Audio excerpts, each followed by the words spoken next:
kita langsung menuju ke Bang Slamet. Bang Slamet, saya mengutip pernyataan Bang Slamet tadi bahwa Partai Gerindra sebagai partai dengan perolehan suara nomor 3 di legislatif atau di Senayan ini mengepung parlemen ya, menduduki kursi Ketua MPR RI, kemudian Ketua DPD juga tadi Bang Slamet menyampaikan ini nafasnya nafas Gerindra. Nah, resiko politiknya seperti apa sih kalau misalnya kursi MPR, DPD ini tidak nafasnya Gerindra dan Ketua DPR juga tidak diisi oleh PDI Perjuangan? Resiko politiknya apa yang terjadi? Begini ya, background Prabowo sebagai militer, itu stabilitas itu pasti menjadi salah satu perhitungan. Jadi stabilitas politik harus dijaga. Kemudian sistem pemerintahan kita kan bukan parlementer, tapi presidensial. Maka kemudian presiden itu punya kewibawaan yang sangat luar biasa, bahkan penguasa tunggal eksekutif itu adanya di presiden. Sehingga presiden di sini menjadi matahari di dalam sistem kenegaraan kita, maka semuanya juga akan mengacu atau menuju ke matahari. Maka kira-kira begini, titah Prabowo sebagai presiden terpilih tentu saja bagi partai lain akan sulit, akan juga sungkan untuk dibantah. Ini menarik adalah ketua umumnya menjadi presiden, sekjennya menjadi ketua MPR, ketua hariannya menjadi wakil ketua DPR. Jadi penguasa partai politiknya pembagian kekuasaannya luar biasa. Nah, menurut saya juga tentu ada hal yang harus dijaga, terutama di MPR, karena persoalan misalnya impeachment itu kan adanya juga di MPR, di mana misalnya atas usul DPR untuk memberhentikan presiden dan wakil presiden dalam masa jabatannya setelah Mahkamah Konstitusi memutuskan bahwa presiden atau presiden terbukti melakukan pelanggaran yang bisa diimpeach, itu kan juga kuncinya ada di ketua MPR, ada di MPR. Kemudian juga misalnya melantik wakil presiden dan presiden apabila presiden mangkat, berhenti, diberhentikan atau tidak dapat melakukan kewajibannya dalam masa jabatannya. Nah, juga di sini yang menarik adalah MPR itu memiliki wewenang memilih wakil presiden dari 2 calon yang diusulkan oleh presiden apabila terjadi kekosongan jabatan wakil presiden dalam masa jabatannya, dan memilih presiden dan wakil presiden apabila keduanya mangkat, berhenti, diberhentikan atau tidak dapat melaksanakan kewajibannya hingga masa jabatannya selesai. Jadi sangat-sangat strategis sekali. Kita bisa lihat kemarin komposisinya, misalnya ketua MPR-nya dari Golkar, kemudian ketua DPR-nya dari PDIP, dan presidennya dari PDIP yang kemudian juga di ujung masa pemerintahnya pecah. Ini juga akan bisa mempengaruhi. Makanya menurut saya firm bahwa Prabowo menjadi matahari yang kuat sekali, dan Golkar menurut saya sebagai partai kedua terbesar di parlemen, dan dia juga menjadi yang terbesar di koalisi Indonesia Maju, menurut saya sudah mendapatkan kompensasi politik. Ini pertarungan politik, bukan sekadar musyawarah dan lain-lain, tapi ada lobby-lobby politik yang tidak gratis menurut saya. Ini juga menurut saya di belakang layar Golkar sudah mendapatkan beberapa posisi strategis untuk kompensasi dari tidak menjadi ketua MPR begitu. Iya, artinya kan Partai Gerindra menurut Bang Slamet ini menguasai parlemen, tapi kita tahu bahwa politik ini kan bicara soal power sharing. Artinya ketika sudah menguasai parlemen, apakah komposisi kursi kabinet nanti Gerindra akan mendapatkan jatah yang lebih banyak dibandingkan dengan partai lain atau gimana? Atau justru lebih sedikit?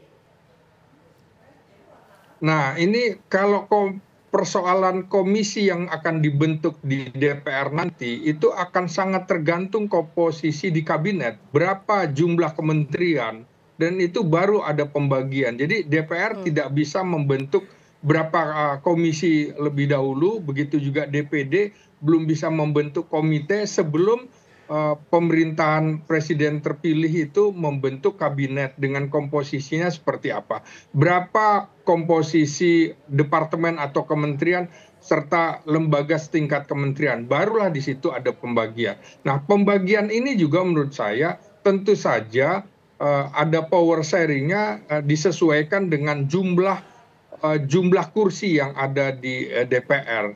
Nah, di situ juga menurut saya komposisinya sama juga di kabinet. Menurut saya Gerindra tentu ingin memegang posisi kunci triumvirat.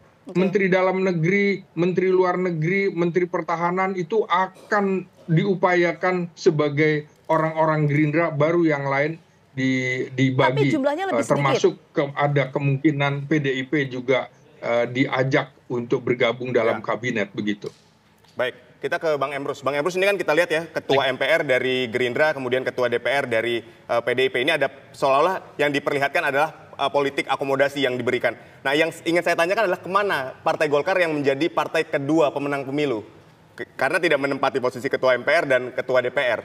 Silakan Bang Emrus. Baik, Golkar ini kalau kita melihat, dia selalu ada di pemerintahan. Jadi tidak aneh bagi kita nanti sejumlah menteri akan ada dari Golkar ya. Karena tradisi politik daripada Golkar ini adalah di eksekutif, bukan di legislatif.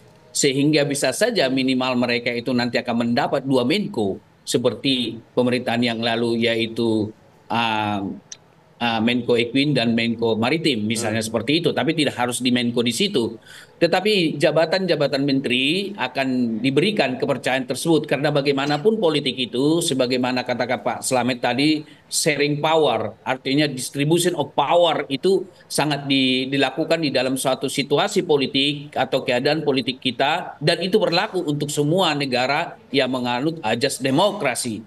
Jadi untuk menjaga stabilitas atau kepentingan-kepentingan politik para partai politik, tentu mereka akan mendistribusikan kekuasaan itu kepada partai-partai yang menjadi dinilai sebagai bagian daripada kekuatan-kekuatan politik di dalam konteks pemerintahan yang akan datang. Demikian sementara. Baik, jadi Anda katakan bahwa Golkar ini akan lebih banyak mengisi posisi sebagai menteri di kabinet Prabowo Gibran. Lalu bagaimana dengan PDIP? Apakah PDIP ini akan juga masuk ke dalam kabinet setelah posisi Ketua DPR ini diberikan kepada PDIP? Baik, ini pertanyaan sangat menarik, begitu ya, kalau kita analisis. Jadi peluang dengan kondisi yang sekarang di legislatif ya, peluang PD Perjuangan berada di pemerintahan pendukung Prabowo atau juga berada di luar pemerintahan atau oposisi. Coba kita bedah sebagai katakanlah berada di pemerintahan. Relasi politik Gerindra dengan PD Perjuangan tidak pernah suatu relasi yang tidak katakanlah sangat panas gitu ya. Bahkan relasi personal antara Megawati dan Prabowo saya kira berjalan dengan baik. Berbeda dengan relasi politik antara Megawati, PD Perjuangan dengan Joko Widodo.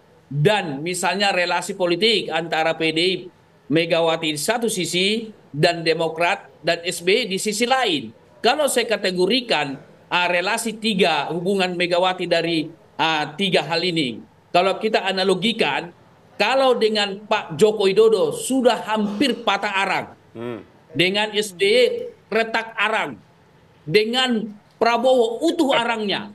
Jadi oleh karena itu berada mereka di kekuasaan itu sangat baik bagi Prabowo sehingga tidak terjadi nanti 2 matahari kembar. Bukankah ada wacana yang dilakukan oleh tokoh politik kita di Republik ini bahwa bukan Prabowo pemimpin koalisi, ini matahari kembar ini tidak boleh. Dengan masuknya PD Perjuangan, maka akan mundur teratur tokoh sosok tertentu yang merasa berjasa itu, karena ada PD Perjuangan di situ. Namun demikian, akankah mungkin di luar kekuasaan? Sangat juga terbuka peluang. Tetapi PD Perjuangan di luar kekuasaan mengambil peran oposisi, tetapi koreksi kepada menteri-menterinya. Jadi koreksi kepada menteri-menteri yang dipimpin oleh Prabowo, dengan demikian menjadi masukan berharga bagi Prabowo untuk mengevaluasi, mempertahankan atau mereshuffle itu menteri. Dengan demikian, di dalam maupun di luar kekuasaan, PDI sangat menguntungkan bagi Prabowo.